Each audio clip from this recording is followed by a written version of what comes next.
Tai Tuivasa, he comes through big, man. He has shown an evolution up for himself, man. Do you feel like he has shown an evolution, man? Because when he first came in, he was like he was this guy. He was, he didn't even have 10 fights, MMA fights, and he was coming in. He was already popular, right, in his first couple of fights, but then he hit like a brick wall with I think it was Junior Dos Santos, and kind of figured out, hey, I gotta get better with other parts of my game if I'm gonna last longer in this, in this sport. And he kind of I feel figured like that out. well he definitely did. Like he definitely found like there was a hole in his game and he went away and he like this is pre-pandemic. He moved to AKA and he worked with Cormier and he worked with Cain Velasquez and the big heavyweight wrestlers at AK and he put that work in on that game.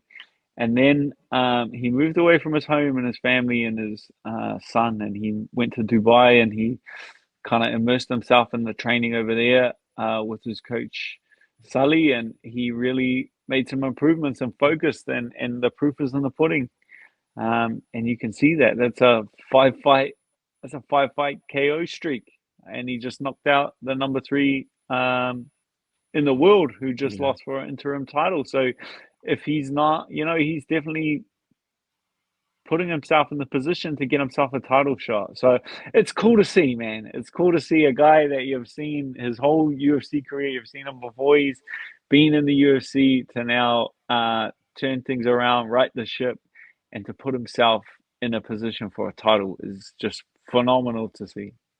Yeah, and Dana White even said after the event, in the post fight, he was mentioning Tai in that title conversation with John Jones and Stipe. I was just like, damn, Mm. Tai goes from number 11, knocks out number 3. Now he's in the top 5.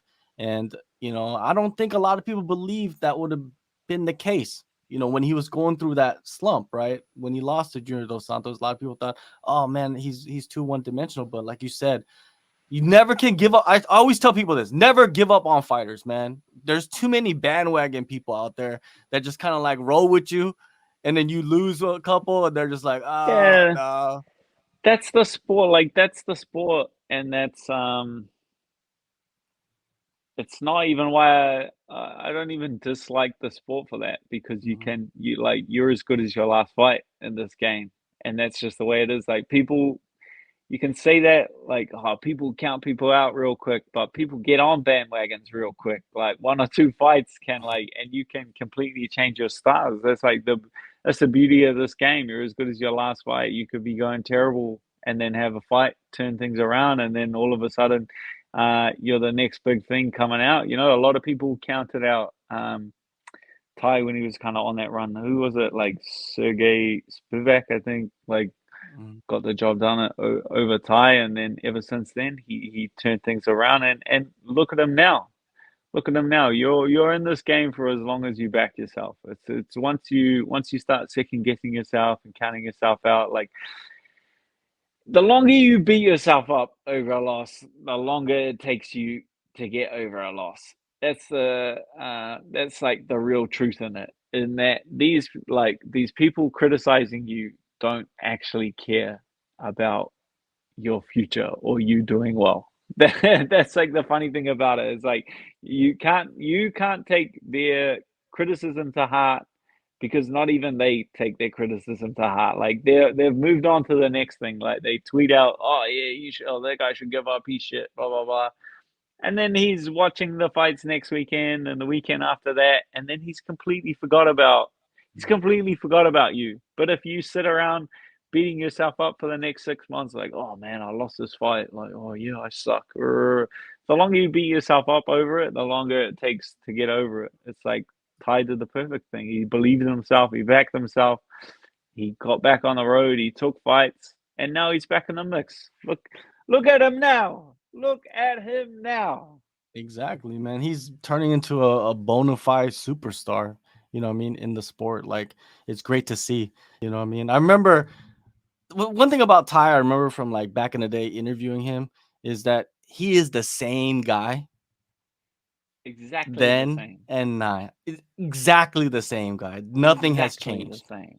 Nothing has changed. Not a thing from like when I first met him till now. Like not a thing has changed. Like he backed himself then, and he backs himself. Like I remember him, yeah, being like a young 20-something-year-old, just being like, I'm gonna be the world heavyweight champ. Like I'm just gonna go out there, I'm gonna punch these guys in the head, I'm gonna knock them out, and I'm gonna be the world champ.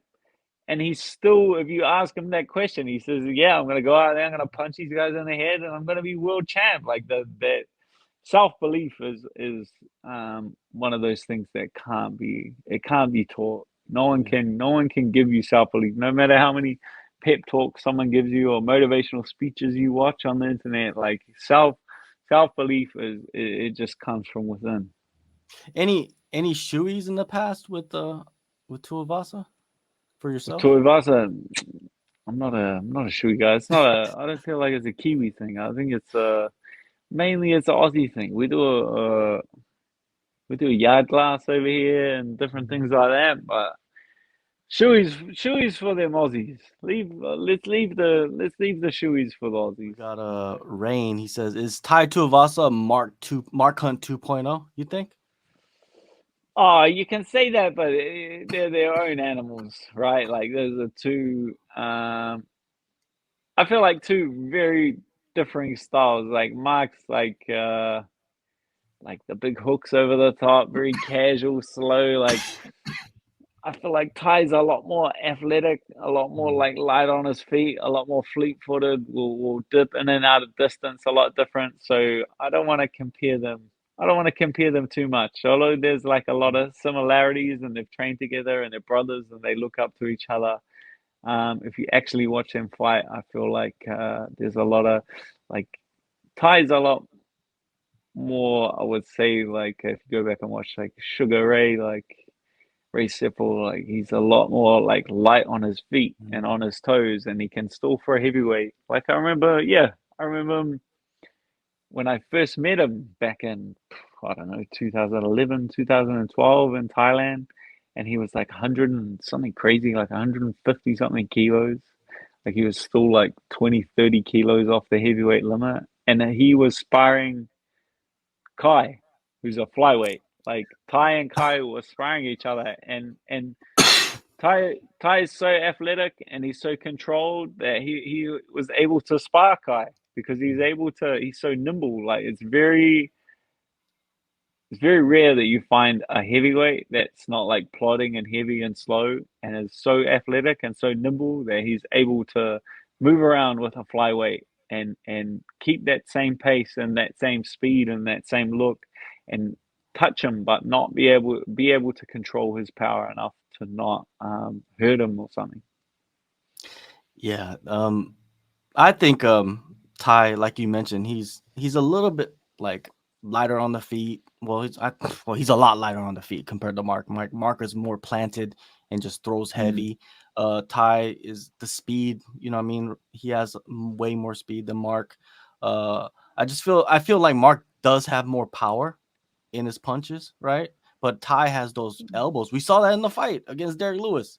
The elbow, Yeah, man. Like, that's definitely not like the first time I've seen that. Like we've mhm, seen, you can go back and watch. I think he's got like a close range elbow knockout in the UFC, and then I believe his last fight before getting in the UFC, if you can go back and watch that fight, I believe it was McSweeney. It was that same thing, like mhm, punched his way into the clinch, and then once he was in nice and tight, like a nice short range elbow. Yeah, I would say if you're on the money with the analysis between him and Mark. Like Mark's like plotting, and then Mark will use his shoulders and wear mhm. some shots, and then look for the counter punch over the top with the right hook or the left hook. Whereas Ty is not more like that. If he's in close and he's wearing shots, he's like right in close and he's on the Mhm. clinch. And then if he's on the outside, he's closing that distance very fast and bridging the distance. So yeah, although a lot of similarities, there are still a lot of differences between Ty and Mark. Yeah, definitely. One of my favorite Mark Hunt knockouts is probably Stefan Struve, where he just like leaps in with that hook and just broke his jaw, man, in half. That's Oh, crazy. You I know what I mean? remember. Yeah, I remember seeing the pictures from like that Yeah. jawbreak, and I was That's something you don't want to go through. Hey, every time we do this, Dan, everybody's asking for the Poirier fight. They want you to rematch Poirier, man. I love it though. I think a lot of people want to see that, no matter what. Let's see. What's next for Tai? If you were the matchmaker, you know what I mean, would you put him against Stipe? Do you think Stipe would be like a good fight for Tai, or maybe I don't know, John Jones? I don't know. Like, I think Tai is up there. I think you could match him up with any of those guys. What do you think? Yep, yep. I definitely feel like Stipe makes the most sense. Ngannou's sitting out for the next 9 months. I head and shoulders know that the UFC would throw up a interim title for that because they want to get that division moving on as soon as they possibly can.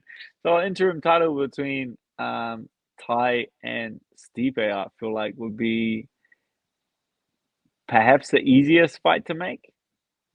There's a backstory there between I believe Tai cornered Mark for that fight with Stipe when Mark fought Stipe. So I feel like there's some kind of backstory there as well. There'll be something Tai can kind of share behind the scenes that maybe watching that pissed them off and made them to want to get at it.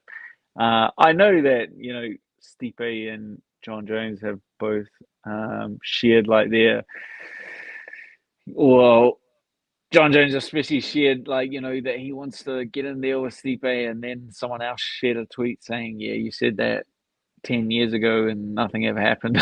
So it's like it's very difficult to get fans to like hold their breath for a fight they've been waiting 10 years to see. It was kind of like that with when Pacquiao Mayweather finally got put together. Everyone was like, oh, I wish this would have happened a couple of years ago. You know what I mean?